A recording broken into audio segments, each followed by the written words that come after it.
আপনি শুনছেন বইটি স্টোরিজ কথার ডাকঘর। প্রতি শনিবার ঠিক রাত 10টায় আমরা আপনাদের জন্য আমাদের কথার ডাকঘরে সাজাই গল্পের আসর। আগের শনিবার আপনি শুনেছেন পাঁচকড়িদের লেখা সতী শোভনা।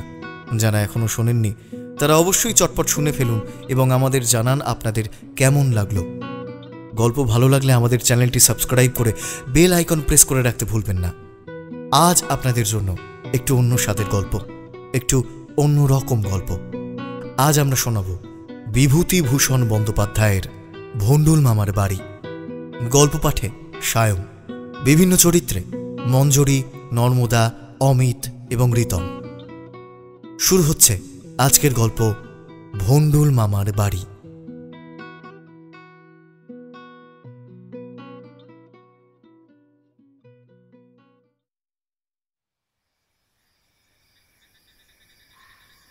পাড়া গাঁয়ের মাইনর স্কুল, মাঝে মাঝে ভিজিট করতে আসি।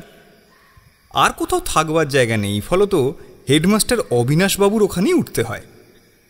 অবিনাশবাবুকে লাগেও ভালো। বছর 42 বয়স, একহারা চেহারা, বেশ ভাবুক লোক। বেশি গোলমাল ঝঞ্ঝাট পছন্দ করেন না। কাজেই জীবনের পথে বাধা ঠেলে অগ্রসর না হতে পেরে দেবলহাটি মাইনর স্কুলের প্রধান শিক্ষক রূপে 15 বছর কাটিয়ে দিলেন এবং বাকি 15টা বছরও যে তিনি এখানেই কাটাবেন তার সম্ভাবনা 16 আনার ওপরে 17 আনা। কার্তিক মাসের শেষে হেমন্ত সন্ধ্যা। স্কুলের বারান্দাতে ক্লাসরুমের দুখানা চেয়ার টেনে নিয়ে আমরা গল্প করছিলাম। সামনে একটা ছোট মাঠ, একপাশে একটা বড় তুঁতে গাছ, আর তার পাশে একটা মজা পুকুর। সামনের কাঁচা রাস্তাটা গ্রামের বাজারের দিকে গিয়েছে। জায়গাটা খুব নির্জন। চায়ের কোনো ব্যবস্থা এখানে হওয়া সম্ভব নয়, সেটা আমি জানি। একটি গরিব ছাত্র হেডমাস্টারের বাসায় থেকে পড়াশোনা করে, তার হাট বাজার করে দেয়। সে এসে দুটো রেকাবিতে ঘি মাখানো রুটি, আলুর চচ্চড়ি আর একটু গুড় রেখে গেল। আমি বললুম, অবিনাশবাবু, বেশ ঠান্ডা পড়েছে, বেশ গরম মুড়ি খাবার ইচ্ছে হচ্ছে, কিন্তু হ্যাঁ হ্যাঁ সার্টেনলি হবে না কেন মশাই। ওরে ও কানাই, কানাই, ওই কানাই, হ্যাঁ হ্যাঁ শোন শোন শোন শোন শোন, এই যা দিকে একবার গঙ্গার বউয়ের বাড়ি, আমার নাম করে বলগে দুটি গরম মুড়ি যেন ভেজে দেয়। হ্যাঁ যা যা যা, তাড়াতাড়ি যা, এক্ষুনি যা যা। হ্যাঁ। আমি বললুম, অভাবে চাল ভাজা। হ্যাঁ হ্যাঁ, না পেলে চাল ভাজা। তারপর গল্প গুজবে আধ ঘন্টা কেটে গেল। অবিনাশবাবু কথা বলতে বলতে কেমন অন্যমনস্কভাবে মাঝে মাঝে বাঁধারের মজা পুকুরটার দিকে চাইছিলেন। হঠাৎ বললেন, ইন্সপেক্টর বাবু, মুড়ি আসুক, একটা গল্প বলি ততক্ষণ। হ্যাঁ শুনুন ইন্সপেক্টর বাবু, এরকম শীতের সন্ধ্যেতেই কতটা মনে পড়ে। আপনাকে পেয়ে মনে এত আনন্দ হয় না। এখানকার লোকজন দেখেছেন তো, সব দোকানদার, লেখাপড়ার কোনো চর্চাই নেই। ছেলেপিলেকে লেখাপড়া শেখায় এই জন্যে যে কোনো রকমে ধারাপাত আর শুভঙ্করীটা শেষ করতে পারলেই দাঁড়ি করাবে। কারোর সঙ্গে কথা বলে তো সুখ পাইনে। ওই ঝাল মশলার দরের কথা কাহাতক আলোচনা করি বলুন। ভদ্রঘরের ছেলে, না হয় এসে পড়েছি পেটের দায়ে এই পাণ্ডব বর্জিত দেশে, কিন্তু তা বলে মনটা তো। কলেজের 2-4 ক্লাস চোখে দেখেছিলামও তো, পড়াশুনো না হয় নাই করেছি। দেখলাম অবিনাশবাবু কলেজের দিনগুলোর কথা এখনো ভুলতে পারেননি। বেচারির জীবনে জাঁকজমক নেই, আত্মপ্রতিষ্ঠার দুরাশা নেই, সাহসও বোধ করি নেই। তার যা কিছু অভিজ্ঞতা, যা কিছু কর্মনৈপুণ্য, সবই এই অনাড়ম্বর সরল জীবনধারাকে আশ্রয় করে। কলেজের দিনগুলোতেই শহরের মুখ দেখেছিলেন। আড়ম্বর বা বিলাসিতা, মনেরই বলুন বা দেহেরই বলুন, ওই কলেজের কটা বছরেই তার আরম্ভ ও শেষ। সেদিনগুলো যত দূরে গিয়ে পড়ছে, রঙিন স্মৃতির প্রলেপ তাদের উপর যে তত বিচিত্র আর মোহময় হয়ে পড়বে, এটা খুবই স্বাভাবিক। অবিনাশবাবু তামাক ধরিয়ে আমার হাতে দিয়ে আবার বলতে শুরু করলেন। জানেন, হুগলি জেলার কোনো এক গ্রামে ছিল আমার মামার বাড়ি। আমি জিজ্ঞাসা করলাম, ছিল কেন, এখন নেই? সে কথা পরে বলছি। না, এখন নেই ধরে নিতে পারেন। কেন যে নেই তার সঙ্গে এই গল্পটার একটা সম্বন্ধ আছে। গল্পটা শুনলেই আপনি বুঝবেন। হুগলি জেলার কোনো এক গ্রামে আমার মামার বাড়ি ছিল। ছেলেবেলায় যখন সর্বপ্রথম মায়ের সঙ্গে সেখানে যাই, তখন আমার বয়স ওই বছর 5। আমাদের মামার বাড়ির পাড়ায় 8-9 ঘর ব্রাহ্মণের বাস, ঘেঁষাঘেঁষি বসতি। এক চালে আগুন লাগলে পাড়া শুদ্ধ লোক পুড়ে যায়, এমন অবস্থা। ওঠা বাড়ি ছিল কেবল আমার মামাদের, আর সব খড়ের ছাউনি, ছোট বড় 8 চালা ঘর। এই পাড়া থেকে ও পাড়া যাবার পথে একটা বড় আম কাঁঠালের বাগান, বন জঙ্গল, সজনে গাছ, আর ওই 2-1টা ডোবা। বন জঙ্গলের মধ্যে দিয়ে অনেক দূর গেলে তবে ও পাড়ার প্রথম বাড়িটা। সেই বন জঙ্গলের মধ্যে কাদের একখানা কোঠা বাড়ি খানিকটা গাঁথা হচ্ছে। সেবার কিছুদিন থেকে চলে আসবার পরে আবার যখন মামার বাড়ি গেলুম, তখন আমার বয়স 8 বছর। গ্রামটা অনেক দিন পরে দেখতে বেরিয়ে চোখে পড়ল এ পাড়া ও পাড়ার মধ্যে বাঁদিকের ডোবার ধারের একটা জায়গা। একটু অবাক হলাম। ডোবার পাড়ের জঙ্গলটা অনেকটা কাটানো, কাদের একটা কোঠা বাড়ি খানিকটা গাঁথা অবস্থায় দাঁড়িয়ে। কিন্তু মনে হলো অনেক দিন গাঁথুনির কাজ বন্ধ আছে, সে যে জন্যই হোক। কারণ ওই ভিতের গায়ে আর ঘরের মেঝেতে ছোট বড় ভাঁট শ্যাওড়ার গাছ গজিয়েছে, চুনসুরকি মাখার ছোট খানাতে পর্যন্ত বনমূলোর চারা। মনে পড়ল সেবার এসে বাড়িটা গাঁথা হচ্ছে দেখেছিলুম, এখনো গাঁথা শেষ হয়নি তো, কারা বাড়ি তুলছে? ছুটে গিয়ে দিদিমাকে জিজ্ঞেস করলুম, কারা ওখানে বাড়ি করছে গো দিদিমা? সেবার এসে দেখে গিয়েছি, এখনো শেষ হয়নি। তোর এত কথাও মনে আছে? ও তোর ভন্ডুল মামা বাড়ি করছে, এখানে তো থাকে না, তাই দেখাশোনার অভাবে গাঁথুনি এগুচ্ছে না। আমার ভারী কৌতূহল হলো, সাগ্রহে বললুম, ভন্ডুল মামা কোথায় থাকে দিদিমা? ভন্ডুল মামা কে? ভন্ডুল রেলে চাকরি করে, লালমনির হাটে না কোথায়। আমাদের গাঁয়েই ছেলেবেলায় থাকতো, বাড়িঘর তো ছিল না। ওপাড়ার মুখুজ্জে বাড়ির ভাগ্নে, চাকরি বাকরি করছে, ছেলেপুলে হয়েছে, একটা আস্তানা তো চাই, তাই টাকা পাঠিয়ে দেয়। মুখুজ্জেরা মিস্ত্রি লাগিয়ে ঘরদোর শুরু করে দিয়েছে, নিজে ছুটিতে এসে মাঝে মাঝে দেখাশুনো করে। আমি ছাড়বার পাত্র নই, বললুম, তবে বাড়ি গাঁথা হচ্ছে না কেন? মুখুজ্জেরা তো দেখলেই পারে।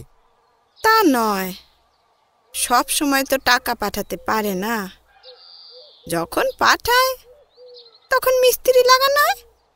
কি জানি কেন সেই থেকে এই ভন্ডুল মামা আর তার আধগাঁথা বাড়িটা আমার মনে একটা অদ্ভুত স্থান অধিকার করে রইল। রূপকথার রাজপুত্রের মতোই এই ভন্ডুল মামা হয়ে রইলেন অবাস্তব, স্পর্শের অতীত, দর্শনের অতীত, এক মানস রাজ্যের অধিবাসী। তার চাকরির স্থান লালমনির হাট, মায়ে তার ছেলে মেয়ে শুদ্ধ। তার টাকা পাঠাবার ক্ষমতা বা অক্ষমতাও যেন কোথায় আমার ব্যক্তিগত সহানুভূতির বিষয়ীভূত হয়ে দাঁড়ালো। অথচ কেন এসব হলো তার কোনো ন্যায়সঙ্গত কারণ আজও মনের মধ্যে খুঁজে পাই না। কতবার দিদিমাদের চিলে কোঠার ছাদে শুয়ে দিদিমার মুখে রূপকথা শুনতে শুনতে অন্যমনস্ক মনে ভেবেছি, লালমনির হাট থেকে ভন্ডুল মামা আবার কবে টাকা পাঠাবে বাড়ি গাঁথার জন্যে। না, এবার বোধহয় নিজে আসবে। মুখুজ্জেরা বোধহয় ভন্ডুল মামার টাকা চুরি করে, তাই ওদের হাতে আর টাকা দেবে না। ব্যঙ্গমা ব্যঙ্গমির গল্পের ফাঁকে দিদিমাকে কখনো বা জিজ্ঞেস করি, লালমনির হাট কোথায় দিদিমা? দিদিমা অবাক হয়ে বলেন, লালমনির হাট কেন? তাতে তোর হঠাৎ কি দরকার পড়লো? তা কি জানি বাপু, ও তাই লালমনিরহাট। নে শুনবি নে তো, আমায় রেহাই দে। রাত্রিরে এখন গিয়ে আমায় দুটো মোচা কুটে রাখতে হবে, ঠাকুর ঘরের বাসন বের করতে হবে, ছিষ্টির কাজ পড়ে রয়েছে। তোমায় নিয়ে সারা রাত গপ্প করলে তো আমার চলবে না বাপু। আমি অপ্রতিভের সুরে বলতুম, না দিদিমা, গল্প বলো, যেও না। আচ্ছা, আমি মন দিয়ে শুনছি। এরপরে আবার মামার বাড়ি গেলুম বছর 2 পরে। এই 2 বছরের মধ্যে আমি কিন্তু ভন্ডুল মামার বাড়ির কথা ভুলে যাইনি। শীতের সন্ধ্যায় গোয়ালে সাঁজালের ধোঁয়ায় আমাদের পুকুর পাড়টা ভরে যেত। বনের গাছপালাগুলো যেন অস্পষ্ট, যেন মনে হতো সন্ধ্যায় কুয়াশা হয়েছে বুঝি আজ। সেই দিকে চাইলেই আমার অমনি মনে পড়ত ভন্ডুল মামার সেই আত্মৈরি কোঠা বাড়িটার কথা। এমনি শ্যাওড়া বনে ঘেরা পুকুর পাড়ে এতদিনে কতটা গাঁথা হলো কে জানে। এতদিন নিশ্চয়ই ভন্ডুল মামা মুখুজ্জে বাড়ি টাকা পাঠিয়েছে। মামার বাড়িতে রাতে এসে পৌঁছলাম। সকালে ওই পথে বেড়াতে গিয়ে দেখি, ওমা এ কি, ভন্ডুল মামার বাড়িটা যেন তেমনি পড়ে আছে। 4-5 বছর আগে যতটা গাঁথা দেখে গিয়েছিলুম, গাঁথুনির কাজ তার বেশি আর একটুও এগোয়নি। বনে জঙ্গলে একেবারে ভর্তি। ইটের গাঁথুনির ফাঁকে বট অশ্বত্থের বড় বড় চারা। আহা, ভন্ডুল মামা বোধহয় টাকা পাঠাতে পারেনি আর। ভন্ডুল মামা সম্বন্ধে সেবার অনেক কথা শুনলাম।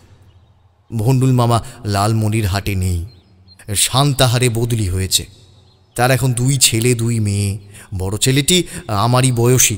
ভন্ডুল মামার মা সম্প্রতি মারা গিয়েছে। বড় ছেলেটির পৈতে হবে সামনের চৈত্র মাসে। সেই সময়ে ওরা দেশে আসতে পারে, কিন্তু সেবার চৈত্র মাসের আগেই আমি দেশে ফিরলুম। ভন্ডুল মামার সঙ্গে দেখার যোগাযোগ হয়ে উঠল না। বছর 3 পরে দোলের সময় মামার বাড়ির দোলের মেলা খুব বিখ্যাত। নানা জায়গা থেকে দোকান পসারের আমদানি হয়। আমি মায়ের কাছে আবদার শুরু করলাম, এবার আমি একা রেলে চড়ে মেলা দেখতে যাব মামার বাড়ি। আমায় একা ছেড়ে দিতে বাবার ভয়ানক আপত্তি। অবশেষে অনেক কান্নাকাটির পর তাকে রাজি করানো গেল। সারা পথ সে কি আনন্দ! একা টিকিট করে রেলে চড়ে মামার বাড়ি চলেছি। জীবনে এই সর্বপ্রথম একা বাড়ির বার হয়েছি। সেই আনন্দেই সারা পথ একেবারে আত্মহারা। কিন্তু এ সুখ সইল না। মামার বাড়ির স্টেশনে নেমেই কি জানি হোঁচট খেয়ে প্ল্যাটফর্মের কাঁকরের ওপর পড়ে আমার হাঁটু ক্ষতবিক্ষত হয়ে গেল। অতি কষ্টে মামার বাড়ি পৌঁছে বিছানা নিলুম। পরদিন সকালে উঠতে গিয়ে দেখি আর উঠতে পারিনি।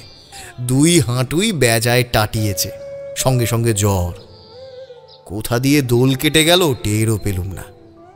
দিদিমাকে অনুরোধ করলুম বাড়িতে যেন তারা চিঠি লিখে না জানান যে আমার আসবার সময়ে স্টেশনে পড়ে গিয়ে আমার হাঁটু কেটে গেছে। সেরে উঠে বেড়াতে বেরিয়ে একদিন দেখি ভন্ডুল মামার বাড়িটা অনেক দূর গাঁথা হয়েছে। কাঠ থামাল পর্যন্ত গাঁথা হয়েছে, কিন্তু কড়ি এখনো বসেনি। হঠাৎ এত খুশি হয়ে উঠলুম যে আছাড় খেয়ে হাঁটু কাটার কথা টের পেলে বাবা কি বলবেন তখনকার মতো সেই দুশ্চিন্তা মন থেকে মুছে গেল। উৎসাহে আর কৌতূহলে এক দৌড়ে ভন্ডুল মামার বাড়িতে গিয়ে হাজির। গাঁথুনি অনেক দিন বন্ধ আছে মনে হলো। গত বর্ষার পরে বোধহয় আর মিস্ত্রি আসেনি। ঘরের মেঝেতে খুব জঙ্গল গজিয়েছে। গাঁথুনির ফাঁকে ফাঁকে আমরুল শাকের গাছ। বাড়ির উঠোনে বড় একটা সজনে গাছে প্রথম ফাল্গুনে ফুলের খই ফুটেছে। ঘুরে ঘুরে দেখলুম ভন্ডুল মামার বাড়িতে 3টে ঘর, একটা ছোট দালান, মাঝে একটা সিঁড়ির ঘর, 8-10 ধাপ সিঁড়ি গাঁথা হয়ে গেছে। ওদিকে বড় ঘরটা বোধহয় ভন্ডুল মামার, মাঝের ঘরটাতে ছেলে মেয়েরা থাকবে। ভন্ডুল মামার বাপ আছে কে জানে, তিনি বোধহয় থাকবেন সিঁড়ির এ পাশের ঘরটাতে। রান্নাঘর কোথায় হবে?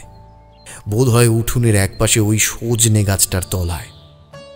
ভন্ডুল মামা ছেলে মেয়ে নিয়ে যখন এসে বাস করবে তখন এদের উঠোনে কি আর এমন জঙ্গল থাকবে? ছেলে মেয়ে ছোটাছুটি দৌড়োদৌড়ি করে খেলবে, হয়তো বাড়িতে সত্যনারায়ণের সিন্নি দেবে পূর্ণিমায় কিংবা সংক্রান্তিতে। পুকুর পাড়ের এ জঙ্গলি চেহারা তখন একেবারে বদলে যাবে। আমার মামার বাড়ির এ পাড়াতে এক ঘর লোক বাড়বে, ও পাড়া থেকে খেলা করে ফেরার পথে সন্ধে হয়ে গেলেও আর ভাবনা থাকবে না। ওদের বাড়িতে আলো জ্বলবে, ছেলেমেয়েরা কথা বলবে, কিসের আর তখন ভয়? দিব্যি চলে যাব। আরও বছর 2 কেটে গেল। 3rd ক্লাসে পড়ি। মামার বাড়ি একাই গেল, একাই এখন সব জায়গায় যাই। ভন্ডুল মামার বাড়ি ছাদ পেটানো হয়ে গিয়েছে, সিমেন্টের মেঝে, দালানের বাইরে রোয়াক হয়েছে কবে আমি দেখিনি তো। রোয়াকের উপর কেমন টিনের ঢালু ছাদ, কেবল একটুখানি এখনো বাকি। দরজা জানলায় এখনো কপাট বসানো হয়নি। বাহ, ভন্ডুল মামার বাড়ি তাহলে হয়ে গেল। ভন্ডুল মামা নাকি আজকাল বড় সুদখোর হয়ে উঠেছেন। মাঝে মাঝে গাঁয়ে আসেন, চড়া সুদে লোকজনকে টাকা ধার দেন, বাড়ি দেখাশুনো করেন, আবার চলে যান। মাস কতক পরে আবার এসে কাবুলিওয়ালার মতো চড়াও হয়ে সুদ আদায় করেন। গাঁয়ের লোক তার নাম রেখেছে রত্ন দত্ত। তারপর একটা সুদীর্ঘ ব্যবধান। ছেলেবেলার মতো মামার বাড়িতে আর তত যাই না, গেলেও 1-8 দিন থাকি। সেই 1-8 দিনের মধ্যে পথে যেতে যেতে হয়তো দেখি জঙ্গলের মধ্যে ভন্ডুল মামার বাড়িটা তেমনি জনহীন পড়ে আছে।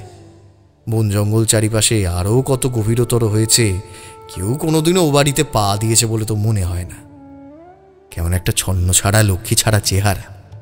শীতের সন্ধ্যায়, বর্ষার দিনে, চৈত্র বৈশাখের দুপুরে কতবার ও বাড়িটা দেখেছি, সেই একই মূর্তি। এমনি করে বেশ কয়েকটা বছর কেটেই গেল। ক্রমে আমি এন্ট্রান্স পাশ করে কলকাতায় এসে কলেজে ঢুকলুম। সেবার 2nd ইয়ারের শেষ, FA দেব। কি একটা দরকারে মামার বাড়ি সেবার গিয়েছি, বোধ করি ওই মাঘ মাসের শেষ।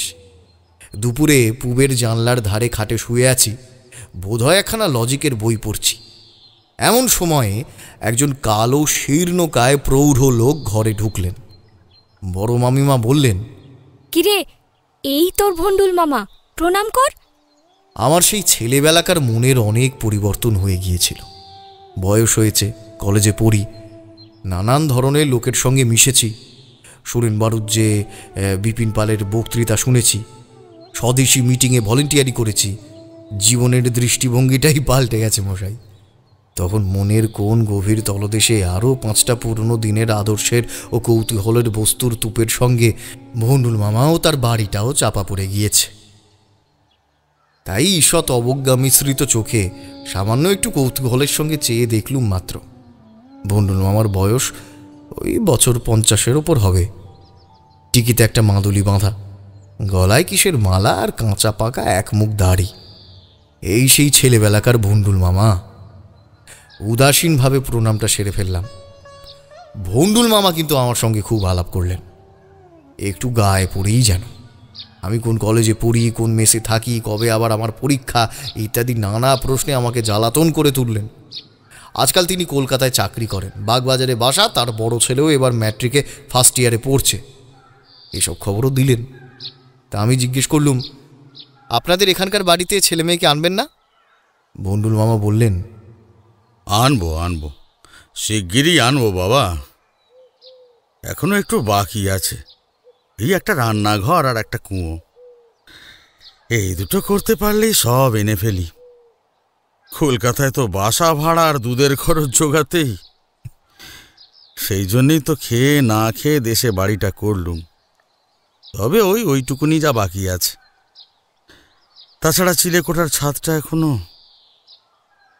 এইবারই ভাবছি শ্রাবণ মাসের দিকে ওটাও শেষ করব। বলে কি, এখনো বাকি?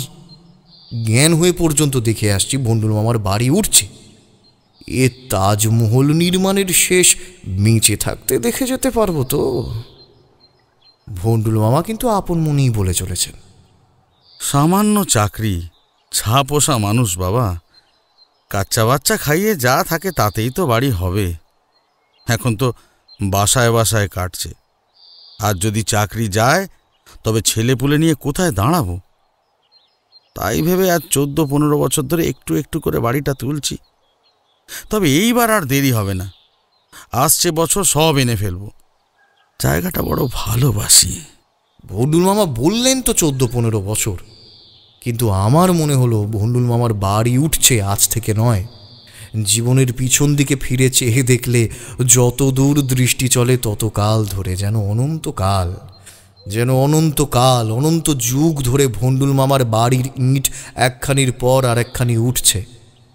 শিশু কবে থেকে বালক হয়েছিলুম, বালক থেকে কিশোর, কৈশোর কেটে গিয়ে এখন যেমন প্রথম যৌবনের উন্মেষ, আমার মনে এই অনাদ্যন্ত মহাকাশ বেয়ে কত শত জন্ম, মৃত্যু, সৃষ্টি ও পরিবর্তনের ইতিহাসের মধ্যে দিয়ে ভন্ডুল মামার বাড়ি হয়েই চলেছে।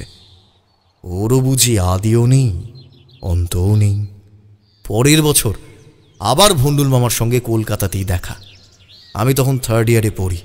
ভন্ডুল মামা বললেন, আরে এসো একবার আমাদের বাসায়, তোমার মামি তোমায় দেখলে খুশি হবে। সামনের রবিবার তোমার নেমন্তন্ন রইল, অবশ্যই যাবে। গেলুম। ভন্ডুল মামার ছেলেদের সঙ্গেও আলাপ হলো। ভন্ডুল মামা অনুযোগের স্বরে বললেন, ওদের বলি যা একবার এই সময়। আরে আষাঢ় মাসে দেশে গিয়ে উঠোনে খাসা বরবটি আর শিম লাগিয়ে রেখে এসেছি, মাচাও বেঁধে রেখে এসেছি। তা কেউ কি কথা শোনে? ওদিক থেকে মামিমা ঝংকার দিয়ে বলে উঠলেন, যাবে সেখানে কেমন করে শুনি? কোনো ঘরে বাস করবার জো নেই, ছাদ ফুটো হয়ে জল পড়ে, ঘরে কোনো জলের ব্যবস্থা নেই, শুধু শিম আর বরবটির পাতা চিবিয়ে তো মানুষের পেট চলে না, তাতে আবার বাড়ি হাট আলগা, পাঁচিল নেই। মানুষ বাস না করলেই বাড়িতে বট অসত্যের গাছ হয়। আরে ছাদ আঁটা হয়ে গেছে তো আজ অনেক দিন, কিন্তু কেউ বাস তো করে না, বাড়ি কাজই খারাপ হতে থাকে। তবুও তো আমি বছরে 2-3 বার যাই, সেই জন্য এখনো ঘরদোর টিকে আছে। আরে পাতকুয়োর আর কত খরচ, চৈত্র মাসের দিকে না হয় করে দেয়া যাবে, আর তোমরা সবাই যদি যাও পাঁচিল আষাঢ় মাসেই করে দেয়া যাবে। বুঝলুম, পাঁচিল পাতকুয়ো এখনো বাকি। ভন্ডুল মামার বাড়ি এখনো শেষ হয়নি, এখনো কিছু বাকি আছে।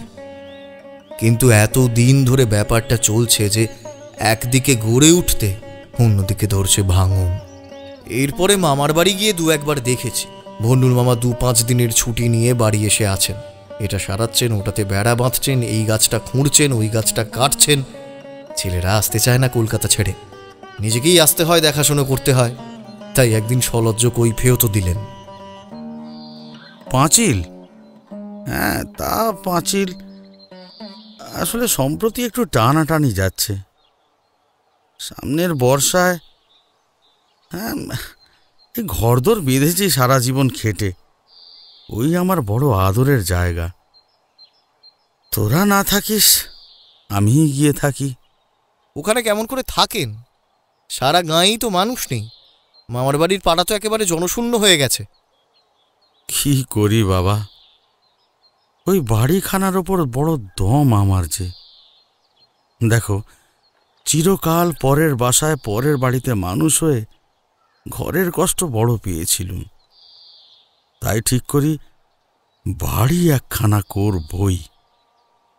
ছেলেবেলা থেকে ওই গাঁয়েই কাটিয়েছি, ওখানটা ছাড়া আর কোথাও মন বসে না। চিরকাল ভাবতুম রিটায়ার করে ওখানেই বাস করব, একটা আস্তানা তো চাই। হ্যাঁ, এখন না হয় ছেলে পেলে নিয়ে বাসায় বাসায় ঘুরছি, কিন্তু এরপরে দাঁড়াবো কোথায়? তাই জলাহার করেও সারা জীবন কিছু কিছু সঞ্চয় করে ওই বাড়িখানা করেছিলুম। ওরা তো কেউ আর এলো না, আমি নিজেই থাকি।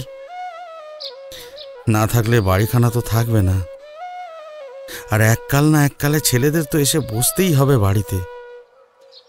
কলকাতার বাসায় বাসায় তো চিরকাল কাটবে না। তারপর মামাদের মুখে ভন্ডুল মামার কথা আরও সব জানা গেল। ভন্ডুল মামা একা বিজন বনের মধ্যে নিজের বাড়িখানায় থাকেন। তার এখনো দৃঢ় বিশ্বাস তার ছেলেরা শেষ পর্যন্ত ওই বাড়িতে গিয়েই বাস করবে। তিনি এখনো এই জায়গাটা ভাঙছেন, ওটা গড়ছেন, নিজের হাতে দা দিয়ে জঙ্গল সাফ করছেন। ছেলেদের সঙ্গে বনে না, ওই বাড়ির দরুনই মনান্তর। স্ত্রীও ছেলেদের দিকে। ছেলেরা বাপকে সাহায্যও করে না। ভন্ডুল মামা গায়ে একখানা ছোট মুদির দোকান দিয়েছিল।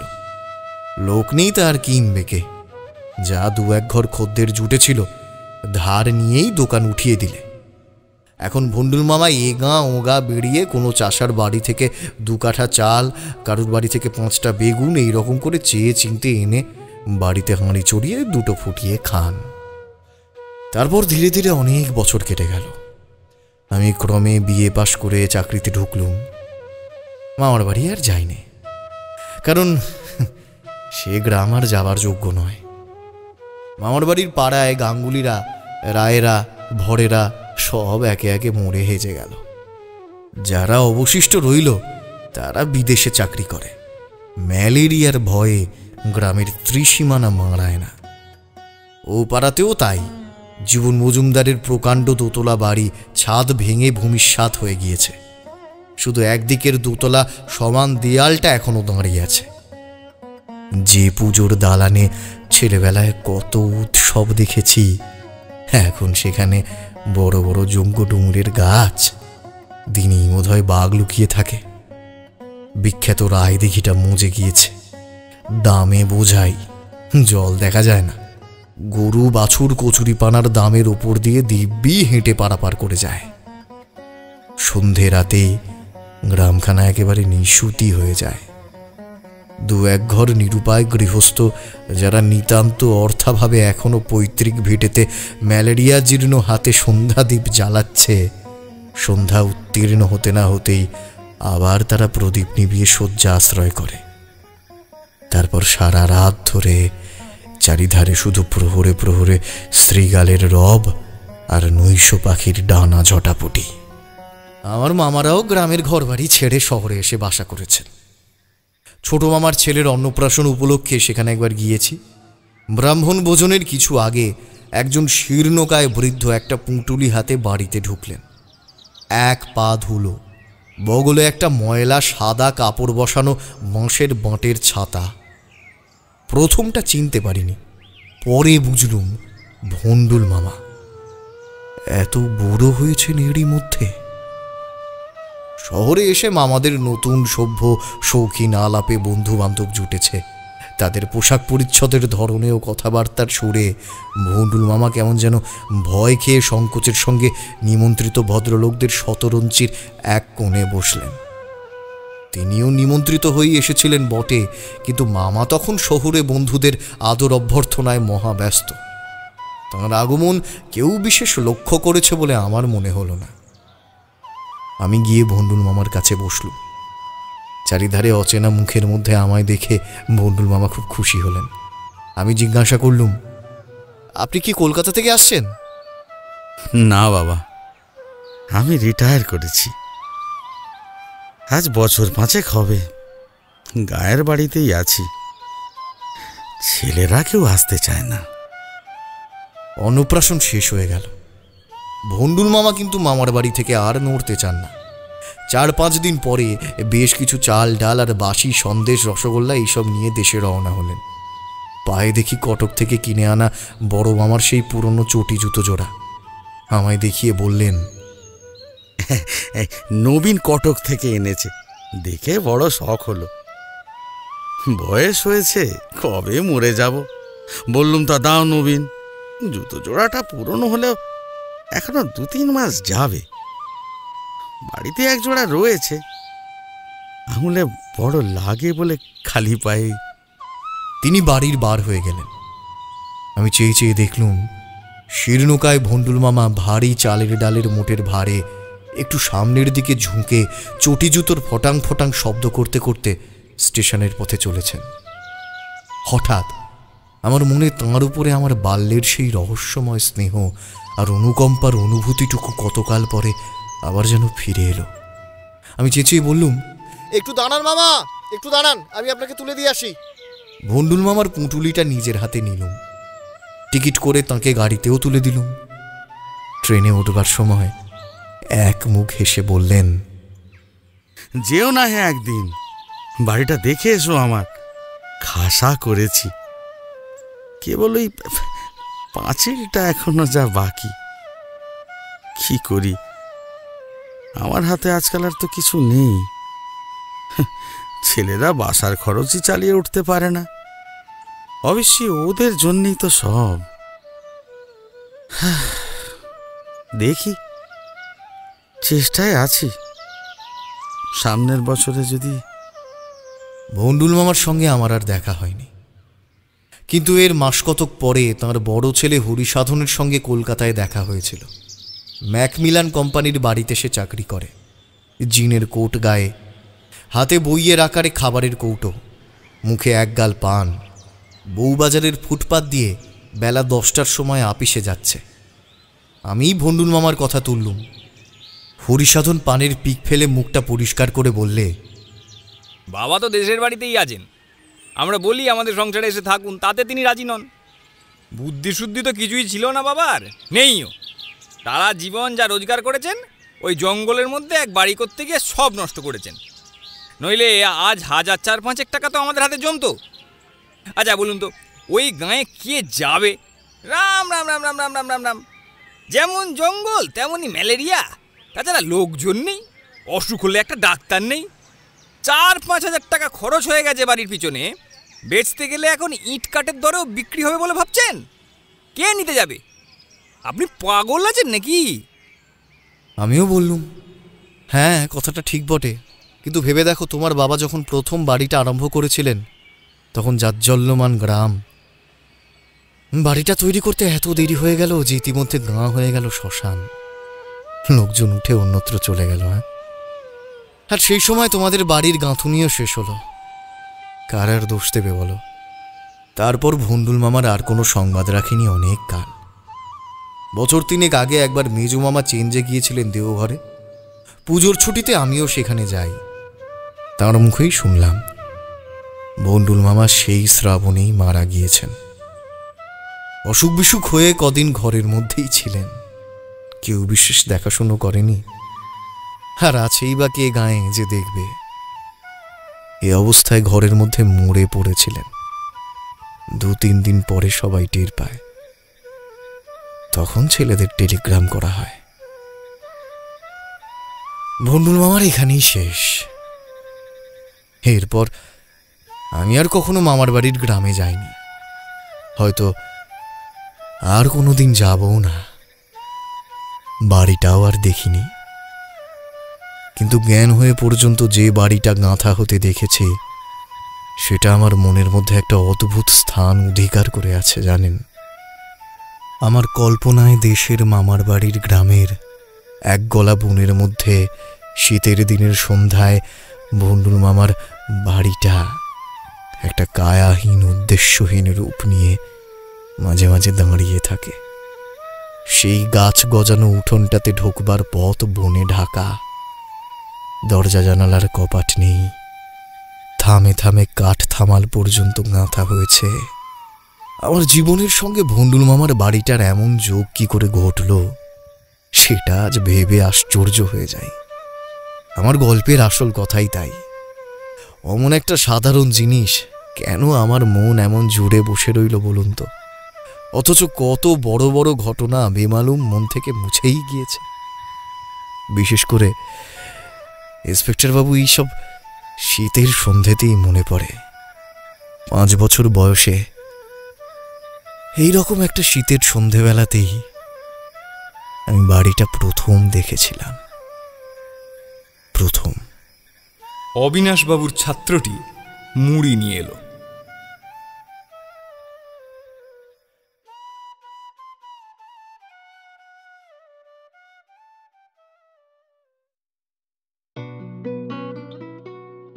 শুনছিলেন বিভূতিভূষণ বন্দ্যোপাধ্যায়ের গল্প ভন্ডুল মামার বাড়ি। গল্পটি কেমন লাগলো অবশ্যই কমেন্টসে আমাদের জানান, এবং ভালো লাগলে চ্যানেলটি সাবস্ক্রাইব করে বেল আইকন প্রেস করে রাখবেন, এবং অবশ্যই আমাদের গল্প শেয়ার করে আপনাদের বন্ধুদেরও শোনার সুযোগ করে দেবেন। এই গল্পটির সমগ্র আবহ পরিকল্পনা, কণ্ঠ সম্পাদনা এবং ধ্বনি সম্পাদনা করেছে 62 APS স্টুডিও। পোস্টার ডিজাইন করেছে অর্কজিৎ। আগামী সপ্তাহে শনিবার ঠিক রাত 10টায় আবারও একটি গল্প নিয়ে ফিরব আপনাদের জন্য। আর আগামী সপ্তাহে থাকবে একটি রোমাঞ্চকর গল্প। শুভরাত্রি।